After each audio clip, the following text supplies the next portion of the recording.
know what's the special historical connection between India and Ferrari? Well, it is the year 1947. Of course, we got independence in that year, but it is also the year when Ferrari's first car hit the roads. And you know what's special between that car and this car? The binding factor? Both are 12-cylinder cars. So today on Car and Bike, doing a very special drive of the new Ferrari 12Cilindri right here on Indian roads. And this is of course a GT, and that means we are straight away hitting the highway in this car. So stay tuned as we get you all the info about this brand new Ferrari right here on Indian roads.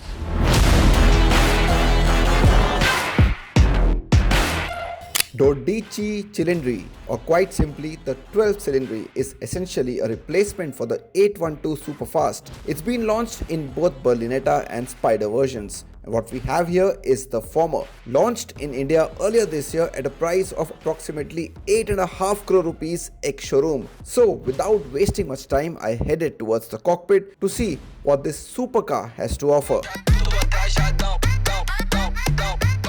This is what I've been waiting for a very long time. Let's do this.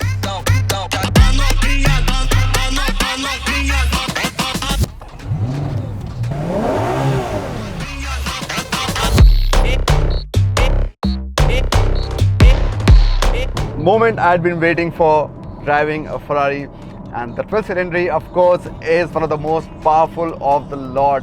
12 cylinders all in one go, pure naturally aspirated, no turbos here, no hybrids here.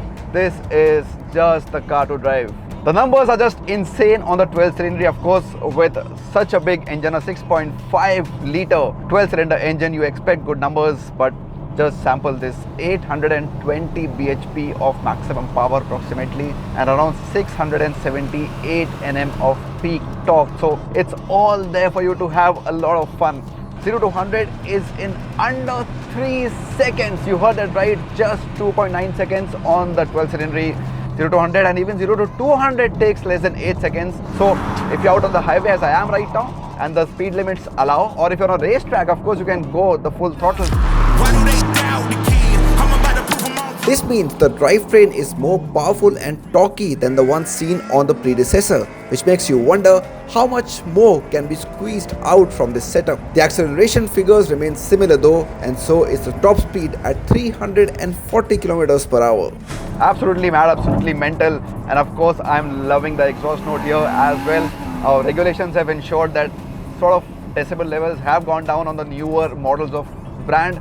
But you know, for me this is just infinity -1 or -2 maybe, if 2 dB has gone down, because this is still sounding like mad and insane, and I'm loving this exhaust note sound that is coming from inside this particular drivetrain. It feels more refined, but overall is still worth appreciating that Ferrari is able to make 12-cylinder mills despite the regulations getting stricter across the world. The car is designed to meet 72 dB noise limit, which for some looking at the brand is subdued, but I wasn't complaining.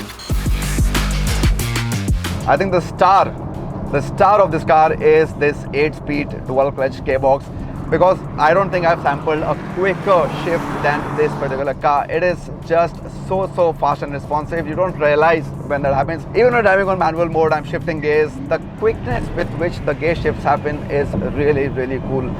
It is, as I said, the star of this car, and along with this engine, it's giving you great performance. There are different drive modes too, and the accessibility is just right, exactly how a performance enthusiast wants. The steering grip is fantastic, and so is the feel. So doing this special and unique thing on the 12-cylinder engine for the first time, they're using software to map the throttle, so not really hitting peak torque really early. So in the third and fourth gear especially, it sort of flattens out, doesn't reach the peak to save the peak performance for you when you go higher. This car hits red line at 9,500 RPM, you heard that right? So you can really push a 12-Cilindri and have a lot of fun with this one. Driving on a concrete expressway did make things a little rough when it came to the ride, but overall this supercar doesn't unsettle you. It is surprisingly agile owing to a 20mm shorter wheelbase, one you can play with joyfully all day. It also has a rear wheel steering, and this rear wheel steering, of course, we've seen this on many big luxury cars, but this one is again unique and special. Why? because it depends on which way you're turning. If you're turning right, it is only the left rear wheel that will turn and the right wheel will remain straight to prepare for the next turn, which could be in the other direction, and vice versa. So this is a level up on the rear wheel steering as well, and it's something you like, especially if you suddenly turning at fast curves or changing lanes also. It really comes in handy. There's also the active spoiler that engages at speeds at over 50 kilometers per hour, and of course helps in aerodynamics.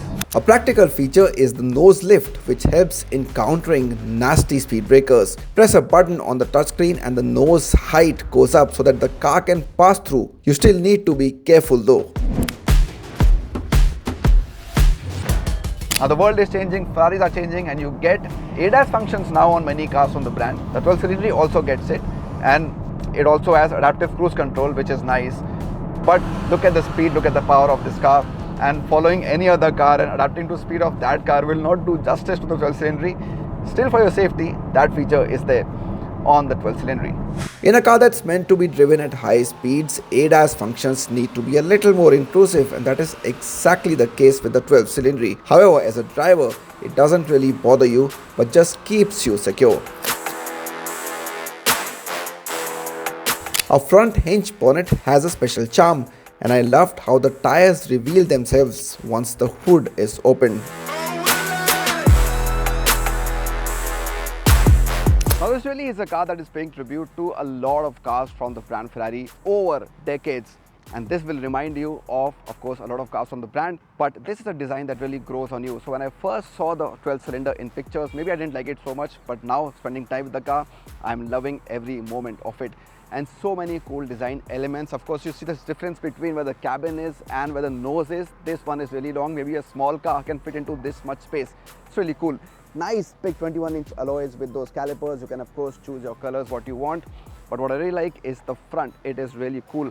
7 different openings for air intakes to help you with aerodynamics. And I love these blade like DRLs, a really cool thing on this car. Of course, air intakes here as well.